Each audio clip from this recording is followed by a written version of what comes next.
कुछ मरीज ऐसे भी हैं जिनके दिमाग में हर वक्त ये चलता रहता है कि हमें कुछ ना कुछ बीमारी है।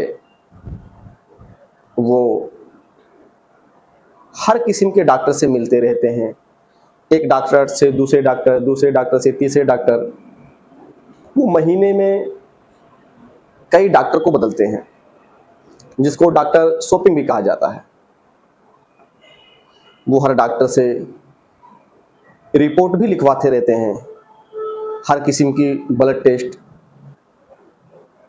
सीटी scan, MRI, ultrasound, ECG, echo, यानी जितना भी टेस्ट होता है वो सारा टेस्ट करवा लेते हैं, लेकिन सारे टेस्ट निगेटिव होते हैं। फिर भी उनके मन में ये शंका होती है कि हमें कोई घातक बीमारी है।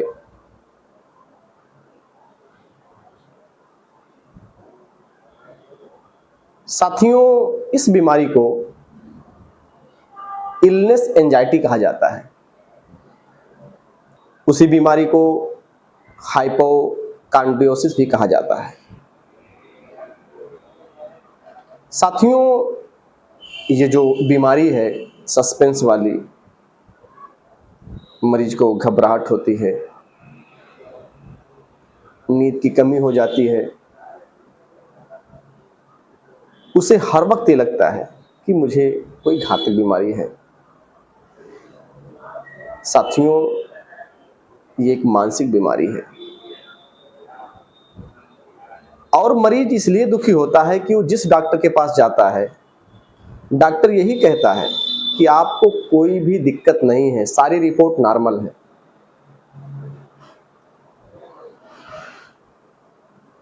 लेकिन ये तो केस साइकेट्रिक का होता है।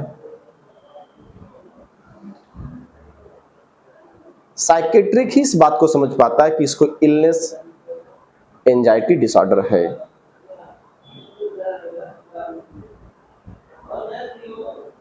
एंजाइटी में घबराहट होती है, डर लगता है और बहुत ही ज्यादा डर लगता है, हर बात में डर लगता है, हर जगह डर लगता है। साथियों, इसी से आता है सिकनेस और इलनेस और डिजीज। इलनेस और सिकनेस का मतलब होता है कि इंसान कुछ घंटा और कुछ दिन के लिए अनकंफर्टेबल हो जाता है, लेकिन जो डिजीज होती है उसमें कोई ना कोई इन्फेक्शन से मरीज को बीमारी होती है, जैसे टाइफाइड है, मलेरिया है, चिकन पॉक्स है, टीबी है, ये सब डिजीज है। लेकिन जो डिसऑर्डर होता है, डिसऑर्डर में मरीज को कोई इन्फेक्शन नहीं होता, वो देखने में सही सलामत लगता है, लेकिन उसके जो मन का विचार होता है वो अलग हो जाता है। उसके मन में नेगेटिव थॉट आते हैं।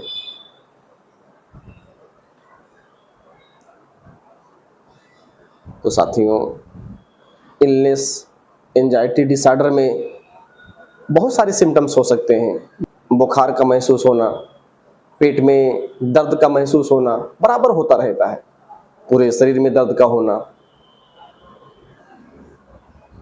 नसों में, हड्डियों में, सर में, कहीं ना कहीं पूरे शरीर में दर्द का महसूस होना। सोमैटोफॉर्म डिसऑर्डर में भी ऐसा होता है। तो साथियों, यदि किसी मरीज की सारी रिपोर्ट नॉर्मल है और उसको सिम्टम्स में यानी लक्षण में उसको डर लग रहा है कि हमें कोई घातक बीमारी है, और मरीज हर वक्त रिपोर्ट के चक्कर में रहता है, मरीज तो चाहता कि उसकी हर जगह रिपोर्ट हो, हर तरह से रिपोर्ट हो। और मैक्सिमम कुछ मरीज तो 25 एक साल में 25 से 26 अल्ट्रासाउंड करा लेते हैं, 5 से 7 सीटी स्कैन करा लेते हैं और दुनिया भर का ब्लड टेस्ट भी करवा लेते हैं, ईसीजी कई ठो करवा लेते हैं। उनको ये लगता है कहीं ना कहीं कुछ ना कुछ तो निकल जाना चाहिए। लेकिन साथियों, ये एक मानसिक बीमारी है। ऐसे मरीजों को साइकेट्री को दिखाना चाहिए, वही उसका सही इलाज कर पाते हैं। साथियों, आज का ज्ञान यहीं तक। धन्यवाद।